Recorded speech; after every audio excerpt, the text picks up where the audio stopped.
सूर्य सिद्धांत का 120वां भाग है और ग्रहयुति अधिकार का दूसरा भाग। और इस अध्याय में ग्रहयुतिकालीन ग्रह एवं ग्रहयुति की संभावना के दिन अथवा ग्रहयुति के बीतने के दिन, इन दो बिंदुओं पर विचार करेंगे आचार्योक्त श्लोकों के माध्यम से। वे श्लोक हैं: भुक्त्यंतरेण विभजेद अनुलोम विलोमयोः द्वयोर्वक्रिण्यथैकस्मिन् भुक्तियोगेन भाजयेत् लब्धं लिप्तादिकं शोध्यं गते देयं भविष्यति विपर्ययाद् वक्रगत्योरेकस्मिंस्तु धनव्ययौ समलिप्तौ भवेतां तौ ग्रहौ भगनसंस्थितौ विवरं तद्वदुद्धृत्य दिनादिफलमिष्यते। ये ग्रहयुति अधिकार के चौथे, पांचवें और छठे श्लोक हैं और इनको क्रमशः उनके विषय के अनुरूप समझने का प्रयास करते हैं।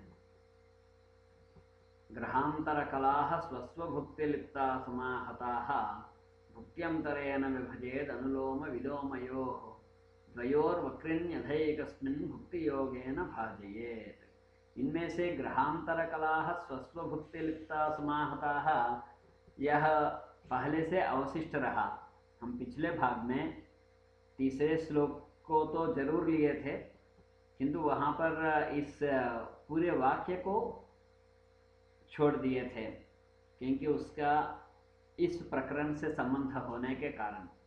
अब यहाँ पर आचार्य क्या कह रहा है? ग्रहांतर कला, जो जिन दो ग्रहों के बीच में युति होने की संभावना है, उनके अंतर कला, उन दोनों के बीच में जो अंतर है उसका कलादि मान, उसको क्या करना है? स्वस्व भुक्ति लिप्ता समाहता, स्वस्व स्वकीय स्वकीय अपने अपने भुक्ति के जो लिप्तादि भुक्ति हैं, कलादि भुक्ति, उससे समाहत करना ही इन ग्रहांतर कलाओं को। यानी दोनों ग्रहों के बीच में जो अंतर हैं, उस अंतर को उन ग्रहों के जो भुक्ति कला है उनसे गुना करना है। और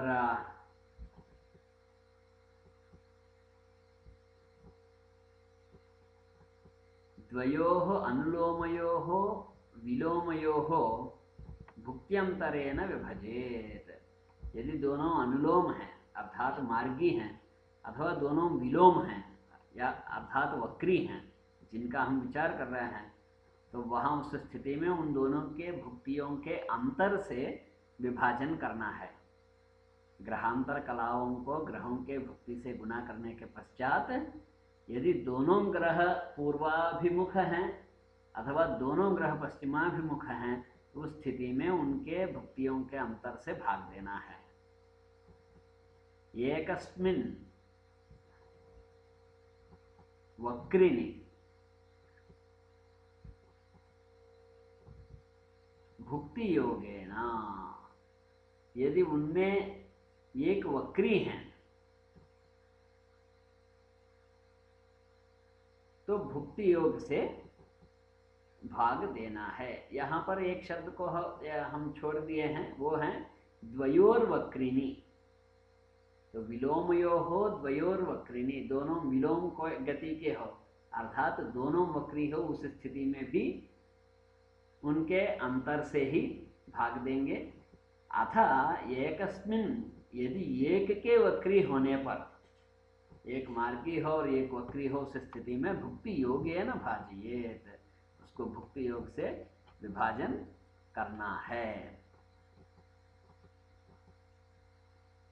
यहाँ पर समीकरण में देख लेते हैं, ग्रहांतर कलाओं को अपने अपने भुक्ति कलाओं से गुना करके एक स्थान में हम भुक्त्यंतर से भाग देते हैं। तो भुक्त्यंतर से कब भाग देंगे ये आगे देखते हैं। इसी प्रकार एक ग्रहांतर कलाओं को स्वस्व भुक्ति लिप्ताओं से गुना करके भुक्ति योग से भाग देंगे। तो भुक्त्यंतर कहाँ पर? अनुलोमयो हो विलोमयो हो। यदि दोनों अनुलोम के हैं अथवा दोनों विलोम गति के हैं, तब भुक्त्यंतर से भाग देंगे।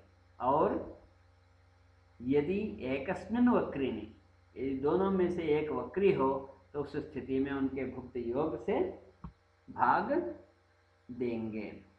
ऐसे भाग देने पर हमें लब्धि मिलेगा। उस लब्धि को क्या करना है अब आचार्य बता रहे हैं। लब्धम लिप्तादिकं शोध्यम गते देयं भविष्यति विपर्ययाद वक्रगत्योरेकस्मिंस्तु धनव्ययौ। यहाँ पर आचार्य तीन बातों को बता रहे हैं, ध्यान से देखना है। पहला है मार्गी ग्रहों का, अनुलोम ग्रहों का। लब्धम जो प्राप्त हुआ है, कौन सा? लिप्तादिकम फलम, जो कलादि फल प्राप्त हुआ है उसको क्या करना है? संयोगे गते, यदि संयोग युति गत हो, बीत गया हो, तो क्या करना है? शोध्यम अर्थात ग्रह में से घटा देना है। और भविष्यति अर्थात वह संयोग भविष्यत माने भविष्यति यानी संभवित होने वाला हो आगे, तो उस स्थिति में क्या करना है? देयम अर्थात योज्यम जोड़ देना है। इसी प्रकार क्या कह रहे हैं? विपर्ययाद वक्रगत्यो, वक्रगत्यो है विपर्ययाद। जो वक्र गति के दो ग्रह होंगे यानी दोनों विलोम गति के जब होंगे तो विपर्ययाद इसका विपरीत करेंगे।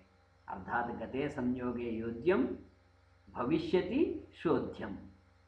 फिर अंत में कह रहे हैं एकस्मिंस्तु धनव्ययौ, एकस्मिन् तु वक्रिणी धनव्ययौ, एक के वक्री हो तब धन और ऋण दोनों करेंगे।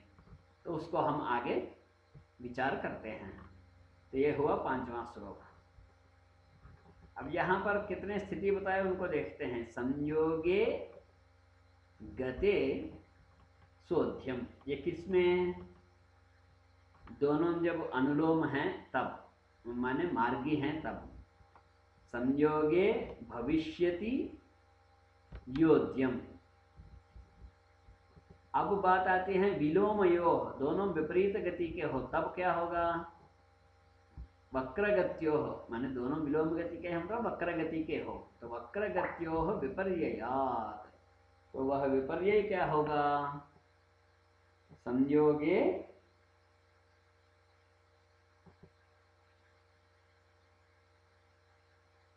संयोगे गते योज्यम, देखिए विपर्यय बोला, विपरीत आचार्य। इसी प्रकार से संयोगे भविष्यति शोध्यम, ये हुआ वक्रगति का। अब और बचा है एकस्मिन् वक्रिणी, जो तीसरा वाक्य था वहां, एकस्मिन् तु वक्रिणी धनव्ययौ, तो एक वक्री हो, एकस्मिन् वक्रिणी, युति होने वाले दोनों ग्रहों में एक वक्री हो तब क्या होगा? दोनों स्थिति में बात करते हैं। गते संयोगे, यदि संयोग गत हो तो उस स्थिति में क्या करेंगे? धनव्ययौ, धन और ऋण करेंगे। तो धन कहाँ? वक्रिणी धनम, जो वक्र ग्रह हैं उसमें जोड़ेंगे, और जो मार्गिनी मार्ग ग्रह हैं, मार्गी जो हैं, तो वहां पर ऋणम उसमें से घटा देंगे। तो यहाँ पर दूसरी स्थिति क्या है? संयोग अभी हुआ ना हो, होने वाला हो, तो भविष्यति संयोगे, संयोगे भविष्यति, यदि संयोग होने वाला हो उसमें, उस स्थिति में क्या होगा? वक्रिणी ऋणम, वक्र ग्रह में ऋण करेंगे, और मार्गिनी धनम, मार्ग ग्रह में धन करेंगे। तो ये हुआ धनव्ययों का अर्थ। अब अगला है समलिप्तौ भवेतान्तौ ग्रहौ भगन संस्थितौ विवरम तद्वदुद्धृत्य दिनादि फलमिष्यते। यहाँ दो बात बता रहे हैं आचार्य। जो अभी तक जोड़ने का और घटाने का जो संस्कार बताया है उससे क्या होगा? तौ भगन संस्थितौ ग्रहौ, वे राशि चक्र में स्थित ग्रह समलिप्तौ भवेताम, माने कलादि में समान हो जाएंगे, अर्थात उनकी स्थिति कालीन हो जाएंगे। और दूसरे में क्या कह रहे हैं? तद्वत, उसी प्रकार से विवरम उद्धृत्य, दोनों का अंतर को भाग देकर दिनादि फलम इष्यते।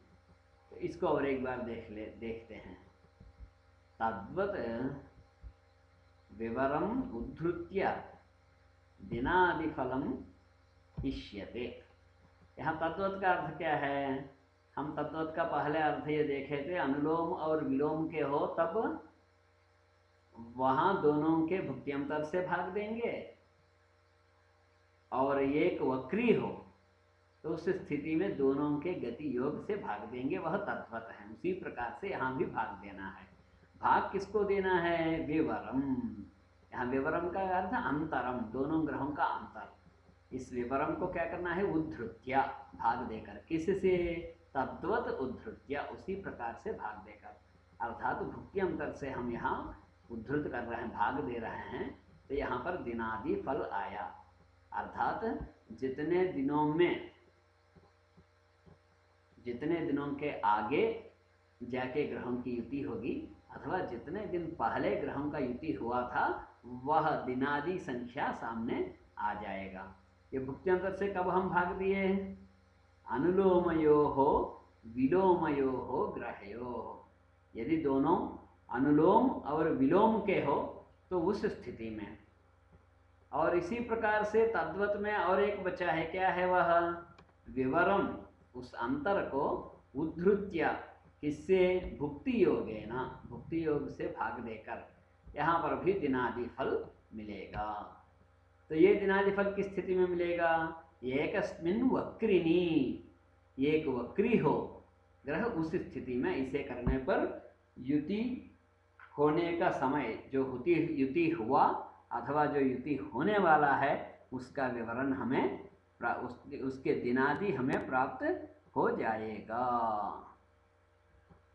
फिर मिलते हैं अगले भाग में।